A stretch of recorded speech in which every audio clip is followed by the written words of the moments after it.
Que el Señor les bendiga a todos. Hoy me corresponde ser el mesero, porque el alimento que nosotros compartimos, ese ya está preparado, nosotros nada más lo servimos. Ya está preparado por el mejor chef, que es nuestro Dios. Es su palabra, su alimento, el que vamos a compartir esta mañana. Y yo quisiera que comenzáramos haciéndonos una pregunta. Yo quiero que piense por un momento en su casa. Su casa. Ya se transportó a su casa, ¿sí? ¿Qué tiene que tener? ¿Qué le hace falta? ¿O qué le tiene que quitar a su casa para que su casa sea perfecta? Para que usted diga, tengo la casa perfecta. ¿Verdad que es una lista muy grande? Porque para que nuestra casa sea perfecta se tiene que acomodar a las necesidades de todos los que habitan en ella. Ya sea si usted vive solo, si usted vive con su familia o si usted vive con su pareja. Si uno de la casa es músico, tiene que haber un lugar para los músicos, porque a los músicos generalmente nos rechazan por hacer mucho ruido. Y tiene que acoplarse a las necesidades de cada uno, para que una casa sea perfecta. ¿Ya pensó en lo que le hace falta a su casa? Lo que le tendría que quitar, esta pared hay que tirarla, aquí habría que hacer esto, una buena piscina. A mi casa le hace falta un ascensor que me suba directamente a mi habitación. Le hace falta muchas cosas para que la casa sea perfecta. El mensaje que compartimos el día de hoy se llama Jesús, nuestra casa perfecta. Jesús, nuestra casa perfecta. Y quiero que vaya conmigo al libro de Éxodo, capítulo 25. Éxodo, capítulo 25. Y vamos a hablar un poquito acerca de una casa que Cristo diseñó en el Antiguo Testamento, que Dios mismo diseñó y le dio el diseño a Moisés para que se construyera. Estamos hablando del tabernáculo, el tabernáculo de Moisés. Dios diseña una casa con un objetivo. Éxodo 25, capítulo 25, versículos del 8 al 9. 25 del 8 al 9 y dice de la siguiente manera: y harán un santuario para mí y habitaré en medio de ellos conforme a todo lo que yo te muestre. El diseño del tabernáculo y el diseño de todos sus utensilios, así lo haréis. Y el versículo 8 dice una cosa muy importante y es el objetivo de esta casa. ¿Cuál era el objetivo de esta morada que Dios estaba diseñando? Era habitar. Desde el principio de la creación, el objetivo de Dios ha sido uno solo y es habitar con el ser humano. Habitar con nosotros, estar con nosotros. ¿Se acuerda usted que Adán tuvo el privilegio de vivir? Él vivía con Dios mismo. El Señor se paseaba por ahí y podían platicar. Tuvo Adán el privilegio. Pero pecó y perdió eso. Lo perdió y le dijo, te vas a tener que salir de aquí porque pecaste, no me hiciste caso y te voy a echar del Edén. Y luego el Señor empezó a implementar métodos, formas en las que Él pudiese habitar con el hombre, estar con nosotros. Y antes del tabernáculo, esto es nada más para, yo sé que todas estas cosas las sabemos, las hemos escuchado muchas veces, pero hoy yo quiero refrescar todos esos conocimientos.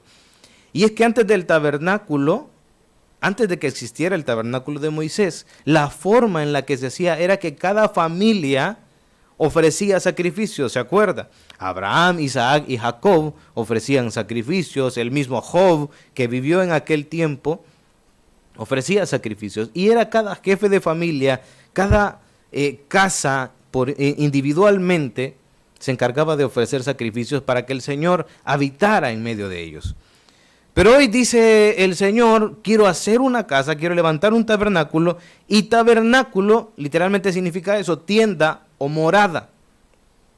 Dice, la voy a levantar porque quiero habitar con mi pueblo. Y le da a Moisés un diseño, un modelo, se lo muestra, algunos dicen en visión, algunos dicen de diferentes maneras. Pero lo que yo quiero que veamos hoy es que en cada detalle de esa casa estaba Jesús. Jesús estaba ahí. Pero eso a mí me encantó cuando Juan Antonio en una escuela bíblica nos compartía acerca de los tipos y cómo lograr ver a Jesús dentro de todo el Antiguo Testamento. Y el tabernáculo, a pesar de que era una tienda que contenía muchos muebles, muchísimos detalles, Jesús estaba en cada uno de esos detalles. Y hoy no lo vamos a ver cada uno de ellos porque necesitaríamos aquí todo el domingo para verlo. Pero sí vamos a ver los muebles. Yo quiero que vamos a dar un recorrido desde la entrada del tabernáculo hasta el final. Y lo primero que nosotros encontramos en el tabernáculo es una puerta. Es la puerta.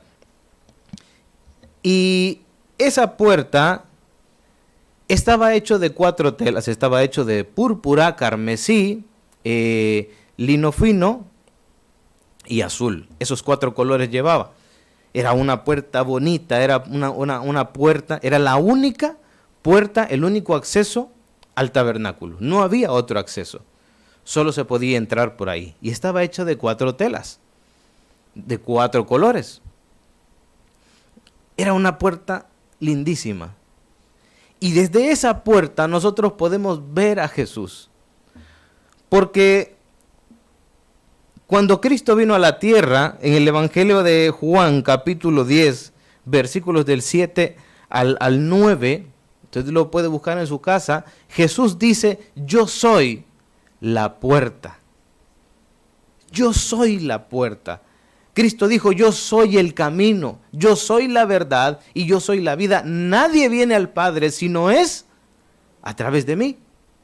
Entonces, desde el diseño de la puerta, ya vemos a Cristo como el único acceso al lugar santísimo, Cristo el único acceso al Padre. Y así comienza el tabernáculo, así comienza el recorrido. Y dentro del tabernáculo nosotros ya encontramos, recordemos nosotros que había una cosa que impedía, se me estaba quedando esto, que impedía que Dios habitara con su pueblo. ¿Y qué era lo que impedía? El pecado. Lo que impedía que el Señor habitase con su pueblo era el pecado. Entonces el Señor buscaba formas de poder de alguna manera quitar ese obstáculo y poder habitar con nosotros. Y por eso él diseñó esta tienda. Y el primer mueble que nosotros encontramos cuando se entraba al tabernáculo es un altar que se le llama el altar de bronce o el altar del holocausto. Es el primero. Imagínese que usted va entrando. El tabernáculo más o menos tenía el diseño, era rectangular. Y cuando usted entraba, el altar del holocausto o el altar de bronce o el altar del sacrificio, le llaman algunos, estaba en medio. Ese altar del sacrificio servía para que todo el pueblo constantemente, a diario, llevara sus ofrendas. El sacerdote estaba todo el tiempo, todos los días, como decía mi hermana hoy en las lecturas, estaba ofreciendo sacrificios todos los días. ¿Se acuerda usted del libro de Levíticos que nos habla de la ofrenda del pecado, la ofrenda de la culpa, que la ofrenda de esto y muchísimas ofrendas? Era la que el pueblo llevaba y decía el sacerdote, traigo esta ofrenda porque le robé a mi vecino. Le robé a mi vecino y aquí traigo esta ofrenda por la culpa que siento. Y el sacerdote tenía que ofrecer ese sacrificio al Señor por el que había llevado. Y así pasaba ese altar del holocausto.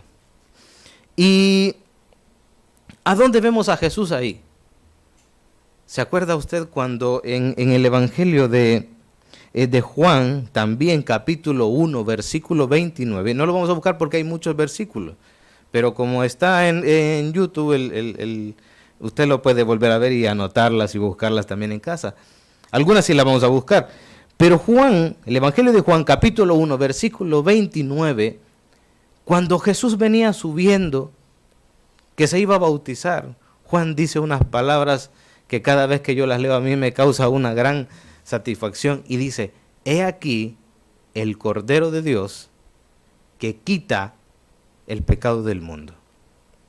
¿Se acuerda? Ese sacrificio de Cristo que Cristo hizo, el Cordero, en este caso Jesús no es el altar, Jesús es el sacrificio que se ofrecía en ese altar, pero que ya no se tiene que ofrecer todos los días. Cristo pagó por nosotros un sacrificio perfecto y lo hizo una sola vez. Y ahí lo vemos nosotros. El sacerdote pasaba y por eso la carta a los hebreos dice que el sacerdote pasaba de pie de día, de noche, pasaban ahí de pie ofreciendo sacrificios. Pero cuando habla de nuestro sumo sacerdote, que es Cristo, dice que Él ofreció sacrificio y se sentó a la diestra del Padre. ¿Por qué se sentó a la diestra del Padre? Porque ya no había que ofrecer más sacrificio, ya el sacrificio perfecto estaba hecho. ¿No le llena eso a usted de alegría? A mí me llena de mucha alegría saber que ya no hay que estar todos los días llevando un sacrificio. Imagínense cómo estaría Starling si todos los días tendríamos que traerle nosotros algo para que lo sacrifique.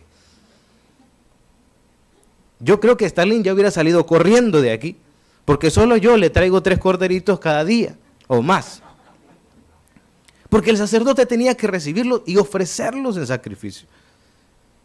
Y Cristo dice, no, yo ofrecí un sacrificio, yo me di, yo fui el cordero y ahora estoy sentado a la diestra del Padre.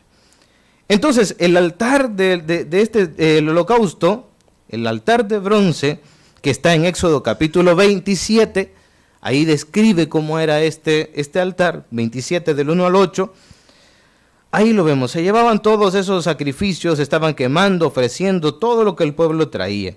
Ahora Jesús es ese sacrificio perfecto capaz de quitar todos nuestros pecados.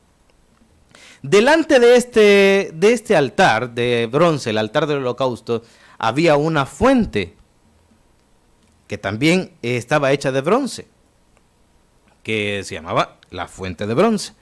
La fuente de bronce estaba delante y servía para que los sacerdotes se pudiesen lavar. Ellos tenían que lavarse las manos, tenían que lavarse los pies, tenían que limpiarse para poder ejercer los oficios sacerdotales dentro del tabernáculo. Recordemos nosotros que el tabernáculo se dividía en 3 partes. ¿Cuáles eran? El primero era los atrios, que era la parte, digamos, como de afuera. En cuanto entraba eran los atrios. Luego había otra tienda adentro que se dividía en 2 partes. Estaba el lugar santo y el lugar santísimo. Por eso la alabanza que cantamos ahora muy bonita, que la recordamos, decía, llévame al lugar santísimo, porque era el último. Entonces, dentro de los atrios estaban esos dos muebles, la fuente de bronce, que era justamente para lavarse. El libro de Éxodo, capítulo 30, versículos del 17 al 21, también nos describen esto. Ahora, ¿qué tiene que ver Cristo con esta fuente de bronce? ¿Será que tiene relación con eso? Sí, porque esta fuente simboliza el carácter limpiador, vamos a decirlo así, de Cristo en la vida del hombre. Si bien es cierto, el sacrificio que Cristo ofreció en la cruz fue perfecto y nos limpia de todo pecado, ¿acaso no cotidianamente nosotros nos ensuciamos y adquirimos impurezas en la vida? Cosas que escuchamos, cosas que a veces decimos, cosas que pensamos. Es más, esta mañana a lo mejor, o quizás solo yo, esta mañana hemos pecado. A lo mejor nos enfadamos, le dijimos algo al otro que no queríamos, veníamos en el coche y bueno, le dimos la bendición al otro que venía adelante. Algo hicimos. Esas impurezas son de las que nos limpiamos día a día. ¿Cuántos llegamos a casa diciéndole, Señor, perdóname por lo que he hecho hoy? Perdóname por lo que vi, por lo que pensé, por lo que dije, por lo que he deseado al prójimo. Y ese es el carácter, el simbolismo de la fuente de bronce en la vida del hombre hoy. Cristo estaba ahí en esa fuente. Sabía Dios que Él nos ha perdonado, pero nos tenemos que limpiar y para eso nos dejó su sangre. La sangre de Cristo, nosotros podemos recurrir a ella todas las veces que queramos. Nos ha limpiado a través de su palabra. Yo quiero que busquemos, Juan 17:17, el evangelista Juan, capítulo 17, versículo 17. Evangelista Juan 17:17. Y Cristo estaba ahí, Cristo estaba en la fuente. Juan 17, 17 dice, santifícalos en tu verdad, tu palabra es verdad. Santifícalos en tu verdad, tu palabra es verdad, porque como lo hemos dicho en ocasiones anteriores, la palabra de Cristo también nos sirve a nosotros como forma de limpieza. La palabra de Dios nos santifica también. Efesios capítulo 5, versículo 25 dice que también Él se ha presentado a sí mismo una iglesia sin mancha y sin arruga. Cristo hace esa labor de limpieza en nuestra vida a pesar de ya haber pagado por nuestros pecados. Entonces Jesús sí está en la fuente. Jesús está en la fuente. Y de los atrios pasamos nosotros otra puerta, entramos nosotros, pasamos una cortina que nos lleva al lugar santo. Y en el lugar santo habían tres muebles. Habían a los lados y había uno en medio, casi a la entrada del lugar santísimo. Y uno de ellos es el candelero. El candelero, ¿se acuerda usted que lo hemos visto muchas veces? Que tiene 6 brazos y uno en medio. Eso nosotros lo podemos encontrar en Éxodo 25 y Éxodo 27. Éxodo 25, 31 y Éxodo 27, 20 nos hablan de este candelero, o el menorá también, que le llaman algunos, el menorá, este candelero. De este podríamos hablar nosotros muchísimo. Yo escuché una predicación una vez solo del candelero, que dice que fue labrado, era de oro puro, y fue labrado a martillo. Hablando del candelero Cristo, podríamos hablar nosotros de este candelero, cosas lindísimas. Pero la labor principal de este candelero era una sola, era brindar luz. El candelero debía permanecer encendido todo el tiempo. Dígale al que tiene a la par, todo el tiempo. Todo el tiempo este candelero tenía que permanecer encendido. Los sacerdotes tenían que estar pendientes, tenían que ver que este candelero no se apagara. Es más, el aceite que se usaba para encenderlo tenía que ser machacado, aceite de oliva y una serie de cosas que tenían que hacer los sacerdotes para mantenerlo encendido. Yo creo que está de más decir a dónde está Cristo en este candelero, ¿verdad que sí? ¿Se acuerda cuando Cristo dijo, qué dijo Jesús? Exactamente, yo soy la luz del mundo. ¿Cuántos encontramos la luz en Cristo? ¿Cuántos vivíamos en tinieblas y un momento vino Cristo, iluminó nuestra vida y empezamos a ver el camino por el cual andar? Todos encontramos la luz en Cristo. Por eso Él vino y dijo, yo soy la luz del mundo. El que está en mí no vivirá en tinieblas jamás. Y Él es la luz. Él simboliza el candelero. Él estaba allí en el menorá, y nuestra tarea es una sola. ¿Cuál era la tarea del sacerdote, dijimos?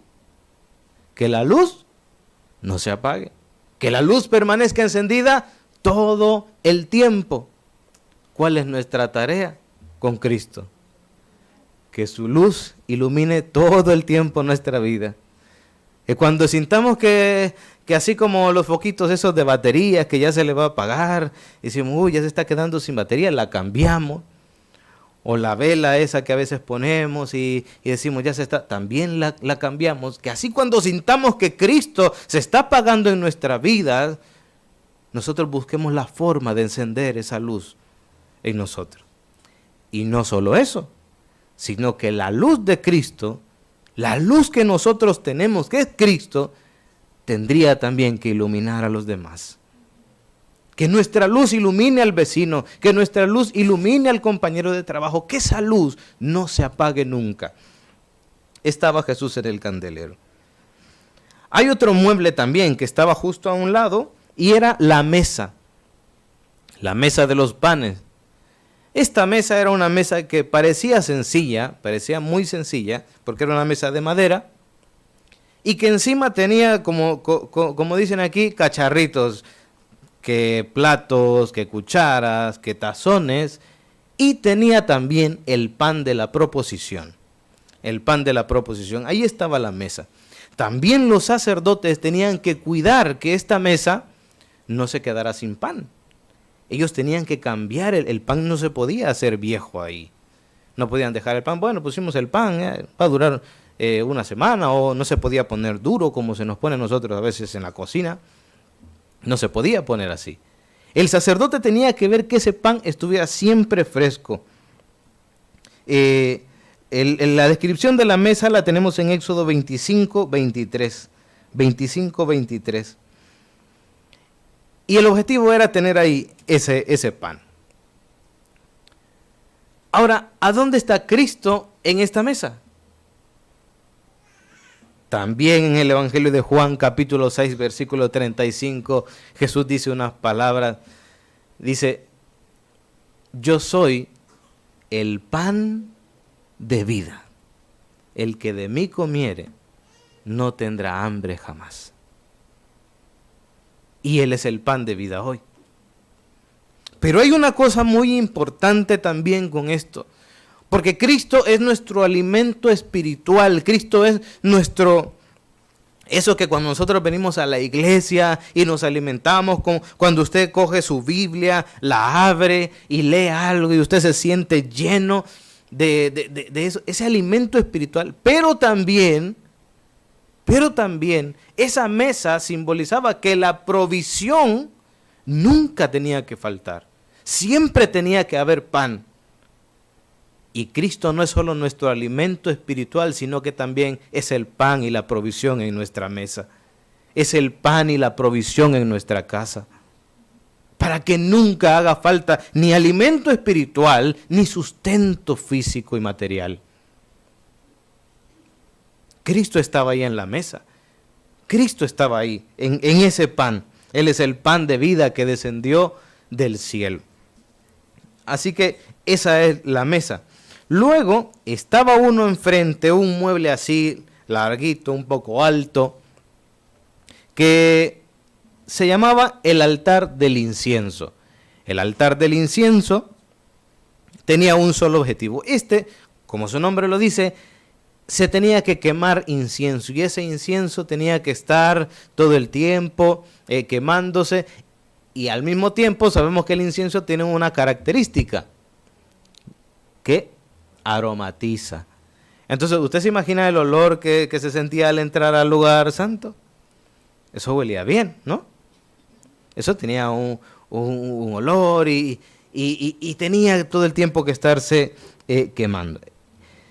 Eso está en Éxodo capítulo 30, versículos del 1 al 10. Y ahora, también quiero que veamos, si busquémoslo, Apocalipsis capítulo 8. Apocalipsis capítulo 8. Y vamos a leer versículo 3.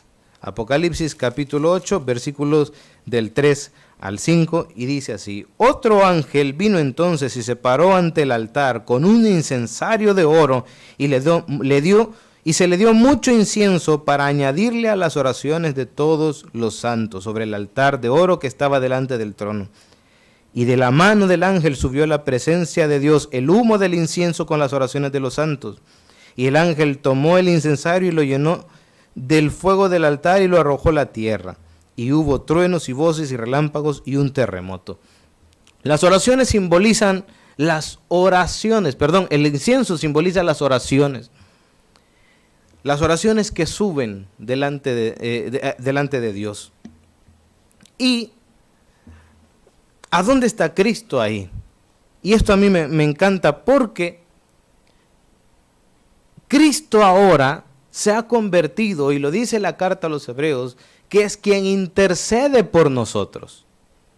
Cristo, nuestro sumo sacerdote, hoy es quien intercede delante del Padre por cada uno de nosotros. Ese incienso que subía delante de Dios, el olor, la fragancia, esas oraciones, ahora es Cristo quien intercede. Por eso es que a veces uno se pregunta de dónde han sacado de la iglesia tradicional que hay alguien más que intercede por nosotros. Nadie más intercede por nosotros más que Cristo. No tenemos otro intercesor más que Cristo Jesús, que está ahí sentado a la diestra del Padre, que es quien intercede por nosotros. Eso está en Hebreos capítulo 7, versículo 25 también.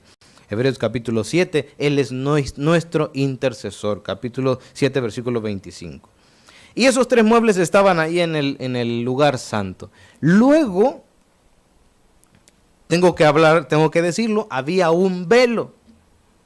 Había un velo que estaba, recuerde que cuando en la palabra de Dios dice los colores, o dice una tela de azul, esta generalmente era hecha de piel de cabra, de piel de algún animal, se hacían las telas, se hacían las cortinas y las teñían. Entonces las telas eran un poco gruesas, las cortinas eran bastante gruesas, y había un velo que separaba el lugar santo del lugar santísimo. Al lugar santo podían entrar los sacerdotes, pero al lugar santísimo solo podía entrar el sumo sacerdote, que tenía que prepararse por mucho tiempo, y bueno, y estaba por eso ese velo, que limitaba ese lugar. ¿Se puede imaginar usted los sacerdotes todo el tiempo cambiando el pan, echándole el aceite al candelero, veían el velo? Si hubiese sido quizás un sacerdote, le hubiera ido a echar una ojeada así a ver qué había ahí detrás, porque quizás había una curiosidad de ver, de saber cómo era ahí dentro, pero no se podía entrar, y eso es triste. Yo digo, ¿cómo siendo sacerdote, pudiendo entrar hasta ahí, estaba a 2, 3 pasos, a 5 pasos del lugar santísimo y no poder entrar? Eso es triste.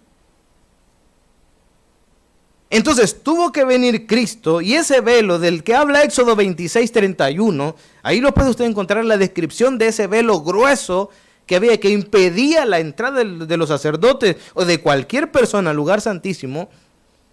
Ese velo, vino Cristo, y cuando Cristo muere, ¿sabe qué pasó con ese velo? Se rompió por la mitad, se rasgó completito, y con la muerte de Cristo Jesús nos estaba diciendo, ya no hay nada que nos impida entrar al lugar santísimo. Pueden entrar confiadamente, como leía nuestra hermana Alicia hoy. Pueden entrar confiadamente porque yo ya pagué para que todos puedan entrar, para que todos los que reciban este sacrificio puedan entrar a ese lugar santísimo. Y es por eso que podemos entrar ahora. Y eso está en Mateo 27:51, cuando dice que hubo un gran terremoto y el velo del templo se rajó en dos. Y detrás de ese velo había otro mueble. Era el único mueble que estaba ahí. ¿Y cuál era? El arca del pacto. El arca del pacto. Esa arca que quizás no era más grande que este mueble que está aquí, tenía 70 centímetros por ahí aproximadamente. Era un mueble muy pequeño, estaba hecho de oro, era una caja, y que encima de esa caja tenía una tapa gruesa también, hecha de oro, que se le llamaba el propiciatorio. Era una tapa que estaba ahí. Y dentro de esta caja, el arca contenía 3 cosas, ¿se acuerda? Las tablas de la ley, el maná y la vara de Aarón que floreció. Esto era el testimonio de Dios, el testimonio del pacto de Dios con su pueblo. Eso era todo, el pacto. Por eso se llamaba el arca del pacto, o el arca de la alianza, o el arca del testimonio, le llamaban algunos. Porque era el testimonio de Dios para con su pueblo. Y estaba esa arca. Pero ¿por qué nadie podía entrar? Porque dentro de ese lugar, en el propiciatorio, que tenía 2 querubines que con sus alas cubrían y protegían el arca, según el relato bíblico, no podían entrar porque el sumo sacerdote, cada vez que entraba ahí, una vez al año, ofrecía un sacrificio. Que no vamos a hablar de ese sacrificio porque también, bueno, Paco lo sabrá, que ese tiene muchos detalles, porque él llegaba a ofrecer una sangre que la rociaba ahí sobre el propiciatorio, y esa sangre el sumo sacerdote la ofrecía por los pecados del pueblo. Se le llamaba el día del sacrificio, algunos le llamarán el Yom Kippur también. Pero se hacía una vez al año y todo el pueblo se reunía para ese evento donde se rociaba la sangre y la gloria del Señor descendía en forma de nube y se daba lo que se conoce como el Shekinah o el Shekinah, donde una nube cubría el tabernáculo y todo el pueblo alrededor tenía que estar con la frente pegada al piso. No podían levantar su mirada y ver lo que estaba pasando, porque el que lo hacía, ¿sabe qué le pasaba? Se moría, según el relato bíblico.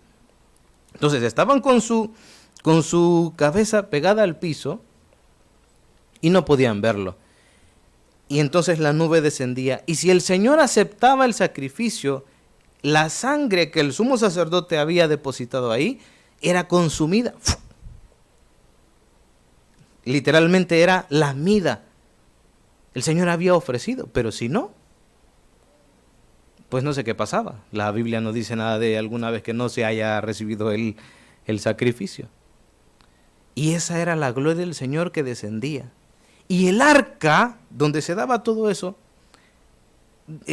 era la presencia misma de Dios. El testimonio. Y a mí me encanta esto porque la palabra de Dios dice que en Cristo habitó toda la plenitud de la deidad. Jesús mismo dijo, el que me conoce a mí, conoce al Padre. Porque todo esto que acabamos de relatar de la nube que descendía y el pueblo, parece muy místico, ¿no? Al decirlo así parece una cosa muy... Pero esa presencia que era capaz de matar a alguien que levantaba su mirada, o que cuando dice que Moisés hablaba con Dios en la montaña, nadie se podía acercar a la montaña porque también se moría. Esa misma presencia es la que habita con nosotros día a día. ¿No le alegra a usted eso? A mí sí me alegra. Porque a veces a Dios lo vemos, la presencia de Cristo en nuestra vida, la vemos como muy allí, muy pequeña. Cuando la leemos en Éxodo decimos, ¡wow! ¿Cómo era antes? ¿Cómo era de delicado? Pero esa misma gloria de Dios, esa misma presencia de Dios es la que tenemos con nosotros día a día, la que nos acompaña cuando salimos, cuando llegamos a casa, la que se queda con nuestros hijos, la que anda cuando nosotros no podemos ver a los jóvenes, los que tenemos hijos jóvenes. Esa misma presencia es la que les acompaña a ellos. Entonces, Cristo era la gloria misma, es la gloria misma de Dios. En Él habita toda la plenitud de la deidad. Y Cristo ahora es el testimonio del pacto, del mejor pacto que Él ha hecho con nosotros. Y quiero terminar con esto. Porque después de todo esto, que es mucho conocimiento, mucha información, esto no sirve de nada si nosotros no entendemos una cosa. Que en Cristo lo tenemos absolutamente todo. Que hoy podemos estar aquí nosotros necesitando cualquier cosa.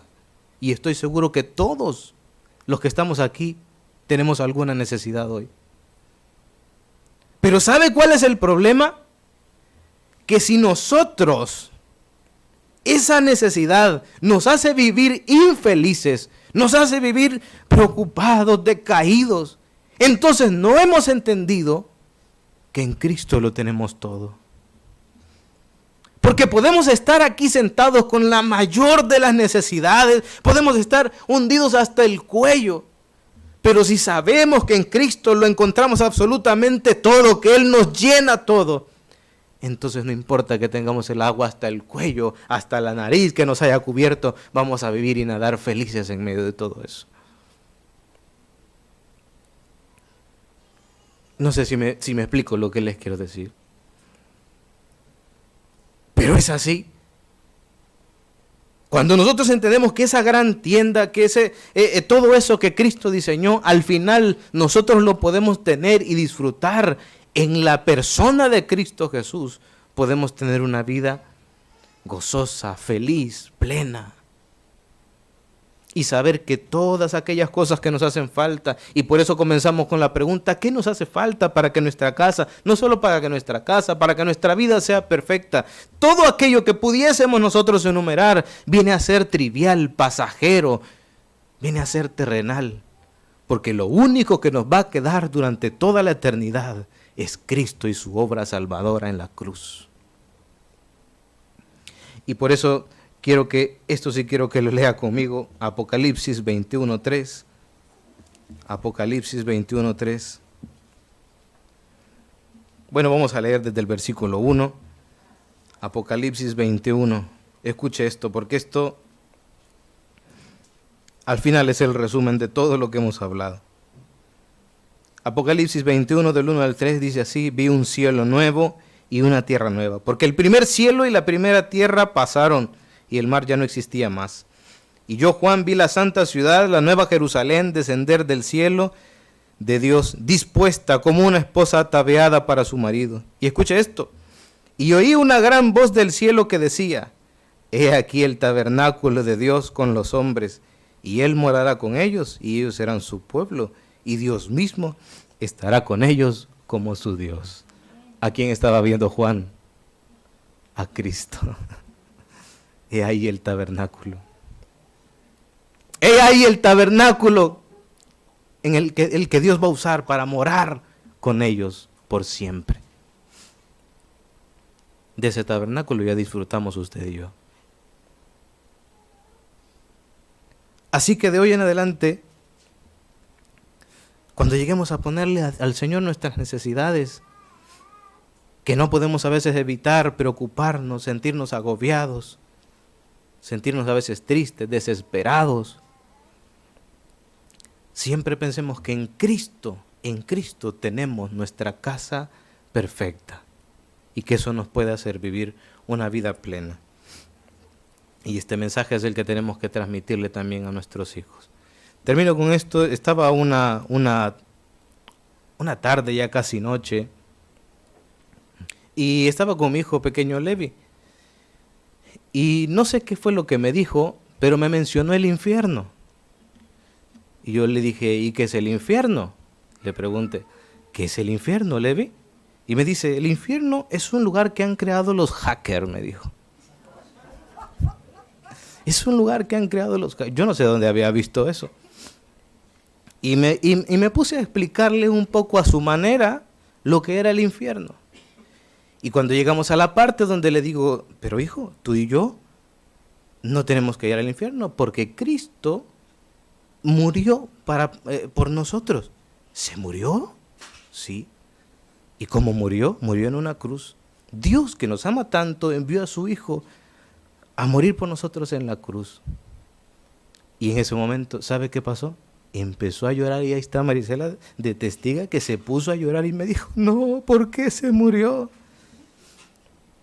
Yo le dije, hijo, pero cuando pasaron 3 días, Él resucitó. No se quedó muerto, Él resucitó. ¿Está vivo? Sí. Y me abraza y estaba muy contento. Y yo dije, esa felicidad es la que tenemos que experimentar nosotros cuando sabemos que Cristo nos hace vivir una vida plena. Amén.